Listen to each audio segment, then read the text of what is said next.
Everyone in the Romano mansion knew one rule: stay away from Diesel. The Mafia boss's 120-pound bulldog had bitten trainers, shredded leashes, and snapped steel bowls like toys. No one could get near him without risking a hospital trip, not even the boss himself. So when the door creaked open one afternoon and a tiny 7-year-old girl wandered into the courtyard, everybody froze. Diesel lifted his head. His growl rumbled through the floorboards. The guards reached for their guns. The maids screamed for her to move, but the little girl didn't run. She didn't flinch. She just tilted her head and whispered something no one could hear. Diesel stopped growling, his ears twitched, and then, in a moment that made every hardened gangster step back, the beast everyone feared slowly crawled toward her and placed his massive head gently in her lap. The Mafia boss watched from the balcony, stunned. He'd seen men beg for mercy, empires crumble, enemies fall, but he had never seen his dog obey anyone, especially not a child. What she did next shocked the entire mansion and revealed a secret about Diesel no one, not even the Mafia boss, ever knew. Stay with me until the end, because what this little girl reveals about the Bulldog will change everything you think you know about loyalty. Before we begin, don't forget to like this video, hit subscribe, and comment where you're watching from. Now let's get started. The Romano estate stretched across 15 acres of perfectly manicured grounds, hidden behind towering iron gates and surveillance cameras that tracked every movement. Inside the fortress-like compound, marble floors gleamed under crystal chandeliers, and paintings worth millions adorned walls that had witnessed more secrets than most people could imagine in a lifetime. But none of those secrets were as dangerous as the one that lived in the East Wing courtyard. Vincent Romano had built his empire on fear, respect, and an iron fist that never showed mercy. His name alone could make grown men tremble. Politicians took his calls. Judges reconsidered their verdicts. Rival families knew better than to cross him. Yet there was one creature in his domain that Vincent himself couldn't control. Diesel had arrived at the mansion 3 years earlier, a gift from a business associate who thought the notorious crime boss needed better protection. The massive English bulldog weighed more than most grown men and possessed a temperament that matched his owner's reputation for violence. From day one, Diesel proved impossible to manage. The first trainer lasted exactly 47 minutes before Diesel cornered him in the garden shed, snarling with such ferocity that the man climbed onto the roof and refused to come down until Vincent's men brought a ladder. The second trainer made it through 2 sessions before Diesel tore through a reinforced leash like it was dental floss and chased him clear off the property. By the time the 5th trainer quit, word had spread throughout the underground network. Diesel wasn't just aggressive, he was unhinged. The dog attacked furniture, destroyed expensive artwork, and once bit clean through a solid oak dining chair when a maid accidentally dropped a spoon during dinner. His bark could shatter windows. His growl sent shivers through men who had faced down armed enemies without flinching. Even Vincent kept his distance. The crime boss had tried everything: tranquilizers that barely slowed Diesel down, shock collars that the dog somehow learned to remove, professional animal behaviorists who took one look at the beast and doubled their fees, only to quit within days. Nothing worked. Diesel lived in his courtyard, like a king ruling over a kingdom of fear. The staff developed elaborate routes through the mansion just to avoid walking past his domain. New employees received stern warnings about the East Wing. Visiting associates were quietly steered toward other entrances. The dog had become Vincent's most embarrassing secret. Here was a man who controlled half the city, who commanded armies of loyal soldiers, who could eliminate enemies with a single phone call. Yet he couldn't tame one bulldog. But Vincent couldn't bring himself to get rid of Diesel either. Deep down, beneath layers of hardened criminal instinct, Vincent recognized something in the dog's fierce independence, something that reminded him of his own refusal to bow to anyone. Diesel might be uncontrollable, but he was also fearless, loyal to no one but himself, and absolutely ruthless when threatened. In a strange way, Vincent respected that. So Diesel remained, a 120-pound reminder that even the most powerful men had limits to their control. The mansion staff learned to live with the constant tension. Maria, the head housekeeper, made sure fresh meat was delivered to Diesel's courtyard twice daily, always sliding the bowls through a slot in the heavy wooden door. Giuseppe, the head of security, installed additional cameras around the east wing, not to monitor intruders, but to track Diesel's movements so everyone could avoid crossing his path. The gardeners tended to every inch of the estate except Diesel's domain. The cleaning crew polished marble floors throughout the mansion, but never set foot in the east wing. Even Vincent's most trusted lieutenants, men who would take bullets for their boss without hesitation, gave Diesel's territory a wide berth. The dog had effectively carved out his own untouchable zone within the Romano Empire. Vincent often stood on his second-floor balcony in the evenings, looking down at the courtyard where Diesel paced like a caged predator. The crime boss would sip his espresso and wonder what thoughts ran through the animal's mind. Was Diesel plotting escape, dreaming of freedom, or simply waiting for the next person foolish enough to challenge his authority? The questions gnawed at Vincent more than he cared to admit. Here was a creature that answered to no one, feared nothing, and commanded respect through pure intimidation. In many ways, Diesel embodied everything Vincent had spent decades building in himself. Yet the dog's complete rejection of human connection troubled the crime boss in ways he couldn't fully understand. Vincent had always believed that loyalty could be bought, fear could be cultivated, and control could be maintained through careful application of power. Diesel shattered all those assumptions simply by existing. The dog didn't want Vincent's money. He showed no fear of Vincent's reputation, and he absolutely refused to be controlled by anyone or anything. It was both infuriating and oddly impressive. As months turned into years, Diesel's legend grew within the Romano organization. New recruits heard whispered stories about the beast who lived in the East Wing. Veteran soldiers shared tales of narrow escapes from the courtyard. Even rival families had heard rumors about Vincent Romano's untamable Bulldog. The dog had become part of the mansion's mythology, a living symbol of unpredictable danger that lurked behind the estate's beautiful facade. But legends, no matter how fearsome, can be shattered by the most unexpected forces. And on this particular autumn afternoon, as golden sunlight streamed through the mansion's tall windows and cast long shadows across the marble floors, that force was about to arrive in the most unlikely form imaginable. Abel. The afternoon had started like any other at the Romano estate. Maria was polishing silverware in the dining room when she heard the front gate buzzer echo through the mansion's halls. Giuseppe checked the security monitors and saw a black sedan pulling up the circular driveway. Its windows tinted so dark they reflected the autumn sky like mirrors. Vincent emerged from his study, straightening his tie as he prepared to meet his guest. Antonio Castellano, a business associate from the old country, had flown in specifically to discuss a shipping arrangement that could prove very profitable for both families. What Vincent didn't know was that Antonio had brought his granddaughter. 7-year-old Sofia Castellano sat quietly in the back seat of the sedan, her dark curls framing a face that held an unusual calmness for someone her age. She wore a simple white dress and carried a worn teddy bear that had traveled with her from Sicily.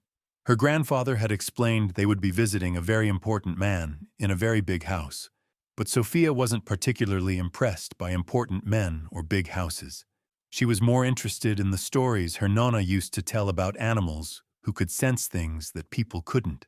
As the sedan pulled to a stop, Antonio stepped out and embraced Vincent warmly. The two men exchanged pleasantries in rapid Italian while Sofia climbed out of the car, clutching her teddy bear and looking around with quiet curiosity. "My granddaughter," Antonio explained in English, placing a protective hand on Sofia's shoulder. "Her parents are traveling, so she stays with me for the month. I hope you don't mind that I brought her." Vincent forced a smile. Children made him uncomfortable under the best circumstances, and these weren't the best circumstances. He had sensitive business to discuss, and the mansion wasn't exactly child-proofed. But Antonio was too valuable an ally to offend over such a small matter. "Of course," Vincent replied. "Maria will look after her while we talk." The head housekeeper appeared as if summoned, her face lighting up at the sight of Sophia. Maria had raised 4 children of her own and possessed that maternal instinct that drew youngsters like magnets. She extended her hand to Sophia, who took it without hesitation. "Come, little one," Maria said gently. "I have cookies in the kitchen." But as they walked through the mansion's grand foyer, Sophia's attention was captured by something else entirely.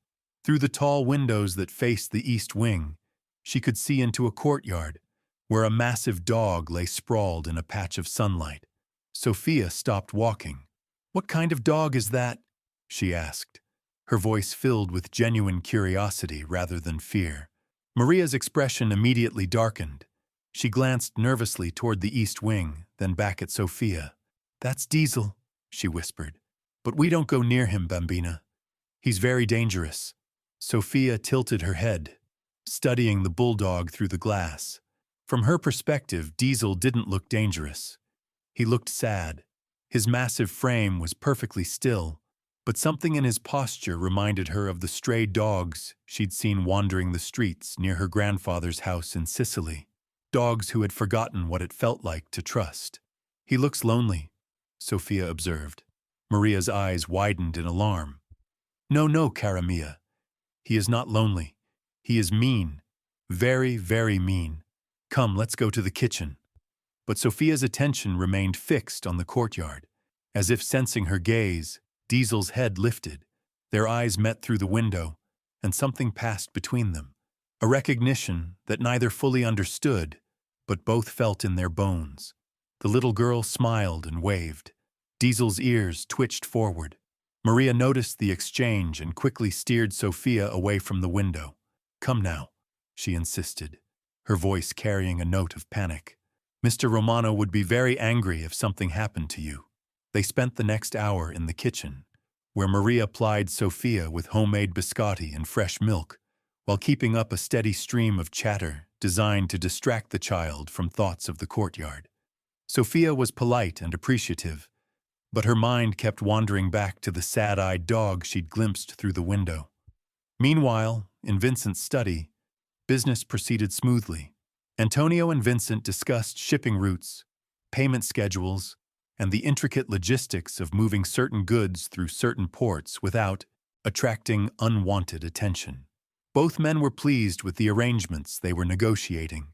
It was during a brief pause in their conversation, as Vincent stepped onto his balcony to take a phone call, that disaster struck. Sophia had excused herself to use the bathroom. Maria, trusting the child's polite demeanor, had pointed her toward the guest facilities near the main foyer. But instead of following the hallway to the bathroom, Sophia had taken a different path entirely. She remembered seeing a door near the windows that overlooked the courtyard. Her 7-year-old logic told her that if there was a door, it must lead somewhere, and if it led to the courtyard, maybe she could get a closer look at the lonely dog. The heavy wooden door was unlocked. Sophia pushed it open with both hands, surprised by its weight, and stepped into the east wing courtyard. The afternoon sun felt warm on her face. The courtyard was larger than she'd expected, with stone pathways winding between planters filled with flowering shrubs. It would have been beautiful if not for the absolute silence that seemed to press down from all sides. Diesel lay exactly where she'd seen him through the window, but now Sophia could appreciate his true size. The bulldog was enormous, his broad chest rising and falling with each breath, his powerful frame radiating barely contained energy even in rest. As Sophia's foot touched the stone pathway, Diesel's eyes snapped open. The change in him was immediate and terrifying. His massive frame tensed, his lips pulled back to reveal teeth that looked capable of crushing bone. A growl rumbled from deep in his chest, so low and menacing that it seemed to vibrate through the courtyard stones. Sophia froze, not from fear, but from recognition. She had heard that sound before, during the long nights when her nonna was dying. The old woman had made similar sounds when pain gripped her so tightly that words couldn't escape. It wasn't anger in Diesel's growl, it was anguish. "You're hurting," Sophia whispered. Her voice carried across the courtyard with startling clarity. Diesel's growl faltered. His ears, which had been flattened against his skull in aggressive warning, began to lift. Sophia took a small step forward, still clutching her teddy bear. "My nonna hurt too," she continued, her voice gentle and unafraid. She made sounds like that when the sickness was really bad, but she felt better when someone sat with her. Diesel's massive head tilted slightly, as if trying to understand this small human who showed no fear of his size or his reputation. Sophia took another step, then another, moving slowly but with purpose. "I used to read to her," she explained conversationally. "Stories about brave knights and magical kingdoms. She said the stories helped her remember good things instead of just the hurting." By now, several staff members had discovered Sophia's absence from the kitchen. Maria's panicked shouts echoed through the Giaccio mansion halls. Giuseppe's heavy footsteps pounded across marble floors as he raced toward the east wing. From his study, Vincent could hear the commotion and was already moving toward his balcony to investigate, but Sophia heard none of it. Her entire attention was focused on the massive dog who watched her approach with an expression that was gradually shifting from hostility to something resembling curiosity. "You don't have to be afraid," Sophia said, now close enough to see the scars that crisscrossed Diesel's face and neck. "I won't hurt you." She sat down on the stone pathway, just out of reach of Diesel's powerful jaws, and arranged her white dress carefully around her legs. Then she looked up at him with eyes that held no judgment, no fear, and no expectation beyond simple companionship. "Would you like to hear a story?" she asked. For a moment that stretched like eternity, the courtyard held its breath. Diesel stared at the small girl who sat fearlessly before him, her teddy bear clutched in one arm, her other hand extended palm up in a gesture of pure trust. The massive bulldog's scarred face carried an expression no one in the Romano mansion had ever witnessed before.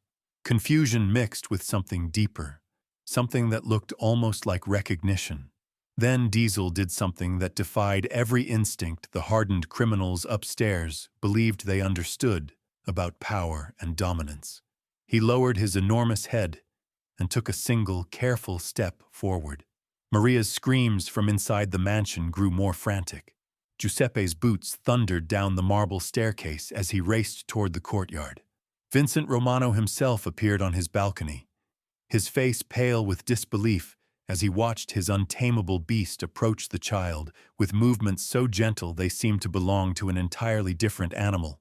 But Sophia remained perfectly still, her dark eyes locked on Diesel's amber ones, her voice continuing in that same soft, storytelling cadence that seemed to cast a spell over the entire estate. "Once upon a time," she began, "there was a brave dog who lived in a beautiful castle. But the dog was very sad because everyone was afraid of him. They didn't know that deep inside. He just wanted someone to understand that he wasn't really scary at all." Diesel's massive frame trembled slightly. His breathing, which had been sharp and aggressive moments before, began to slow and deepen. The rigid tension in his shoulders started to ease as Sophia's words washed over him like a gentle tide. "The dog had forgotten what it felt like to be loved," Sophia continued, her voice carrying across the courtyard with remarkable clarity. "He had been hurt so many times that he forgot how to trust. So he growled and snapped to keep everyone away, because being alone felt safer than risking more pain." From the balcony above, Vincent gripped the iron railing so tightly his knuckles turned white. In 30 years of controlling men through fear and intimidation, he had never witnessed anything like this. His most dangerous possession, the creature that had terrorized trainers and staff alike, was being transformed before his eyes by nothing more than a child's gentle words. Diesel took another step forward, then another, until he was close enough that Sophia could see the network of old scars that marked his face and neck. Some looked like bite marks from other dogs, Others appeared to be from chains or restraints pulled too tight. His left ear bore the telltale notch of a fighting ring, and his muzzle carried the faded marks of a cage worn too long.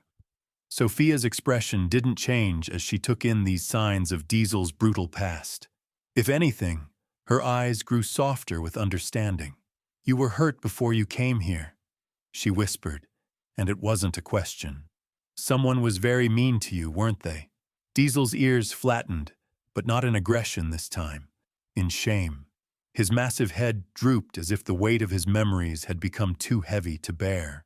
"But that wasn't your fault," Sophia said firmly, her 7-year-old voice carrying an authority that would have impressed judges and senators.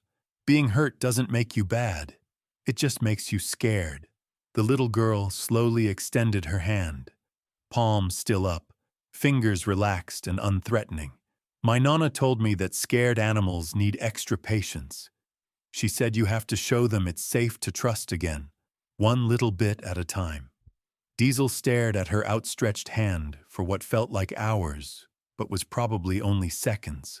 His nostrils flared as he caught her scent, sweet and clean and completely free of the fear sweat that had marked every other human who had entered his domain. Then, moving with a delicacy that seemed impossible for such a massive creature, Diesel stretched his neck forward and gently pressed his nose against Sophia's palm. The touch lasted only a moment, but its impact rippled through the mansion like an earthquake. From the kitchen, Maria's sobbing prayers grew louder. Giuseppe, who had finally reached the courtyard door, froze with his hand on the handle, afraid that any sudden movement might shatter whatever magic was unfolding before his eyes. Vincent Romano, a man who had built an empire on his ability to read and control situations, found himself completely powerless to understand what he was witnessing. His daughter had been roughly Sophia's age when she died in the car accident that had hardened his heart forever. Watching this fearless child work miracles with his untouchable dog awakened emotions Vincent had spent years burying beneath layers of calculated cruelty. Sophia smiled as Diesel's warm breath tickled her palm. "See? You're not scary at all. You're just lonely." She began to tell another story, this one about a princess who befriended a dragon that everyone else feared. As her voice wove through the afternoon air, Diesel gradually relaxed further, his massive frame settling onto the stone pathway beside her. His breathing deepened into something approaching peace. But Sophia's stories carried more than just comfort. With each gentle word, she was unlocking memories that Diesel had buried so deep he had almost forgotten they existed. Images of a time before the fighting rings, before the chains and cages, before the systematic brutalization that had turned a loving puppy into a weapon of pure aggression. There had been another little girl once, long ago. A child with gentle hands who had smuggled him treats and whispered secrets in his ear. She had been torn away from him when the fighting ring owners decided he was ready for more serious training. He had never seen her again, but her memory had lived in the deepest part of his heart, buried beneath years of pain and rage.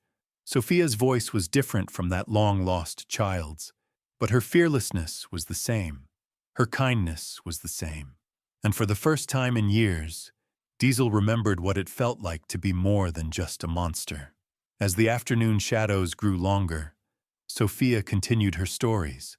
She told Diesel about brave knights who protected the innocent, about magical kingdoms where every creature was valued, about friendships that could overcome any obstacle. With each tale, the invisible walls around Diesel's heart cracked a little further. The staff members who had gathered to witness this impossible scene began to whisper among themselves. How could a child, who had never seen the dog before, understand exactly what he needed to hear? How could her presence alone transform the mansion's most feared resident into something approaching gentleness? Even Antonio Castellano had emerged from Vincent's study, drawn by the commotion, and now stood beside his host on the balcony. The old man's weathered face carried a knowing expression that suggested this wasn't the first time he had witnessed his granddaughter's unusual gift with troubled souls. "She has always been this way," Antonio murmured to Vincent. Animals, they sense something in her. Something pure that the rest of us have lost. Vincent nodded slowly, unable to take his eyes off the scene below. What happened to her parents? He asked quietly. Antonio's expression darkened. Killed by rival family 3 months ago. Sophia? She was in the car but survived? The doctors? They said it was miracle she wasn't hurt worse. But I think maybe she was hurt in ways that don't show on the outside. The revelation hit Vincent like a physical blow. This fearless child had suffered losses that would have broken grown men.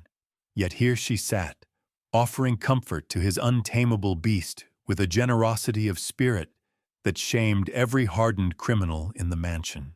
As if sensing the weight of the adult conversation above, Sophia looked up toward the balcony. Her dark eyes met Vincent's across the distance, and she offered him the same gentle smile she had given Diesel. "Your dog is very brave," she called up to him. He just needed someone to remind him. Vincent found himself nodding, though he wasn't entirely sure what he was agreeing with.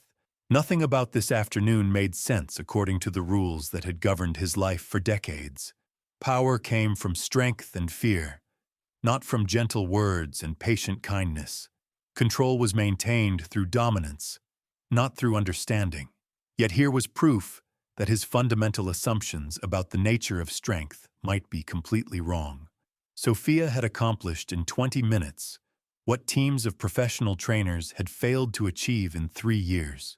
She had reached past Diesel's aggression to touch something deeper, something that no amount of force or intimidation could access. As the sun began to set over the Romano estate, casting golden light across the courtyard, Sophia finally stood up and brushed the dust from her white dress.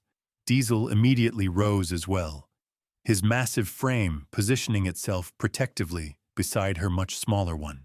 "I should probably go back to my grandfather now," Sophia said, speaking to Diesel as if he could understand every word. "But maybe I can visit you again tomorrow." Diesel's tail, which hadn't wagged in anyone's memory, gave a small, tentative wag. The sight of that simple gesture broke something loose in Vincent Romano's chest. He gripped the balcony railing tighter, fighting back emotions he had thought were dead and buried with his own daughter. Below in the courtyard, Sophia reached up and gently stroked Diesel's scarred cheek. "Remember what I told you about being brave?" she whispered. "You don't have to be afraid anymore. You have friends now." As she walked toward the courtyard door, Diesel followed a few steps before stopping, as if some invisible leash held him back. But his eyes remained fixed on Sophia until she disappeared through the doorway, and even then he continued staring at the spot where she had been. The mansion erupted in whispered conversations and nervous laughter as the staff tried to process what they had witnessed. But Vincent remained on his balcony, watching his transformed dog settle back onto the stone pathway with an expression of patient waiting. For the first time in 3 years, Diesel wasn't pacing his domain like a caged predator. He was simply lying still, his amber eyes focused on the door through which Sophia had vanished, his entire being radiating a calm contentment that seemed to spread through the very air around him. That evening, after Sophia had been reunited with her grandfather and the mansion had settled into an uneasy quiet, Vincent found himself standing alone in the courtyard. The stone pathways gleamed silver under the moonlight, and the air carried the faint scent of jasmine from the garden beyond. But his attention was fixed entirely on Diesel, who lay in the exact spot where Sophia had left him hours earlier. The massive bulldog hadn't moved. He remained curled on the stones, his amber eyes reflecting the pale light as they stayed locked on the door through which the little girl had disappeared. Every few minutes, his ears would perk up at distant sounds from within the mansion, hope flickering across his scarred features before fading back into patient waiting. Vincent had never seen anything like it. For 3 years, Diesel had been a force of pure destruction, a living weapon that even Vincent couldn't control. Yet one afternoon, with a 7-year-old girl, had transformed him into something Vincent barely recognized. The change wasn't temporary either. Hours had passed, and Diesel showed no signs of returning to his old aggressive patterns. Giuseppe appeared at Vincent's shoulder, his weathered face creased with confusion. "Boss," he said quietly, "what do we do about this? The men are asking questions." Vincent understood the concern. His reputation was built on absolute control, on the ability to dominate any situation through superior force and cunning. Having his most dangerous possession tamed by a child raised uncomfortable questions about his authority. Word would spread beyond the mansion walls. Rival families would hear whispers about Vincent Romano's softening, about weakness creeping into his empire. But as Vincent watched Diesel's vigil, he found himself caring less about those implications than he would have expected. "Tell the men to keep their mouths shut," he said finally. "What happened here today stays here." Giuseppe nodded and melted back into the shadows, but Vincent remained in the courtyard. Something about Diesel's transformation nagged at him, demanding deeper examination. The dog's change had been too complete, too immediate to be explained by simple training or even exceptional kindness. Vincent had witnessed Sophia's gentleness, heard her soothing words, seen her fearless approach, but there had been something else in the interaction, something that transcended normal human-animal bonding. The way Diesel had responded to her presence suggested recognition rather than mere acceptance. A memory stirred in Vincent's mind. 3 years ago, when Diesel had first arrived at the mansion, the business associate who delivered him had mentioned the dog's background, something about fighting rings and previous owners. Vincent hadn't paid much attention to the details then, focused as he was on acquiring what he believed would be the perfect guard dog. Now those forgotten details seemed crucial. Vincent pulled out his phone and scrolled through his contacts until he found the number he needed. Marco Torino answered on the second ring, his gravelly voice carrying the weariness of a man who conducted most of his business after midnight. "Vincent, what can I do for you at this ungodly hour?" "The dog you brought me 3 years ago," Vincent said without preamble. "Diesel, I need to know everything about where he came from." There was a pause on the other end of the line. "That's ancient history, Vincent. Why the sudden interest?" "Just tell me." Marco sighed, the sound crackling through the phone's speaker. "I got him from a fighting operation that got shut down by the authorities. Brutal place, from what I heard. The dog was one of their top fighters, undefeated in the ring. But he had behavioral issues that made him difficult to handle even for those animals." Vincent's grip tightened on his phone. "What kind of behavioral issues?" "Unpredictable aggression, mostly. But here's the strange part. The handlers said he was completely different around children. Docile, almost protective. They used to use a little girl to calm him down between fights, some street kid they'd picked up. Apparently, she was the only one who could get near him when he was worked up." Vincent's blood ran cold as Marco's words sank in. The little girl from the fighting ring. Sophia's instant connection with Diesel. The way the massive bulldog had responded to her voice, her touch, her presence. It all made horrifying sense. "Marco," Vincent's voice was barely a whisper. "What happened to that girl?" Another pause. Longer this time. "Word was she got adopted by some family. Nice people, I heard. Got her out of that hellhole before it was too late." Vincent's mind raced. Sophia's parents, killed 3 months ago. Her survival against impossible odds. The way she seemed to understand Diesel's pain without explanation. The recognition in both their eyes when they first saw each other through the mansion window. "The family that adopted her," Vincent pressed. "You wouldn't happen to know their name?" "Castellano," Marco replied. "Why all the questions, Vincent? This is ancient history." Vincent ended the call without another word. His hands trembled as he stared down at Diesel, who remained motionless in his vigil. The dog wasn't waiting for just any little girl to return. He was waiting for the one person who had shown him kindness in the darkest chapter of his life. The child who had been ripped away from him when the fighting ring decided he was ready for more brutal training. Sophia hadn't just calmed a dangerous animal that afternoon.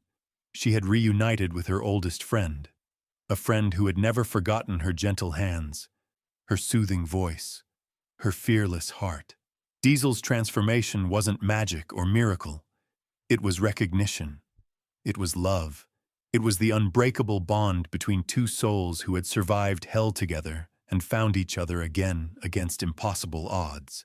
Vincent Romano had built an empire on the belief that loyalty could be bought, and fear could control anything. But watching Diesel's unwavering devotion to a little girl who had saved his spirit years ago, the crime boss finally understood the difference between obedience and true loyalty. One was a transaction. The other was a choice that transcended everything else. Sometimes the most powerful connections aren't forged through strength or intimidation. Sometimes they're built through simple kindness offered to someone who needed it most. And sometimes those connections can survive anything the world throws at them, waiting patiently for the moment when two broken souls can heal each other once again.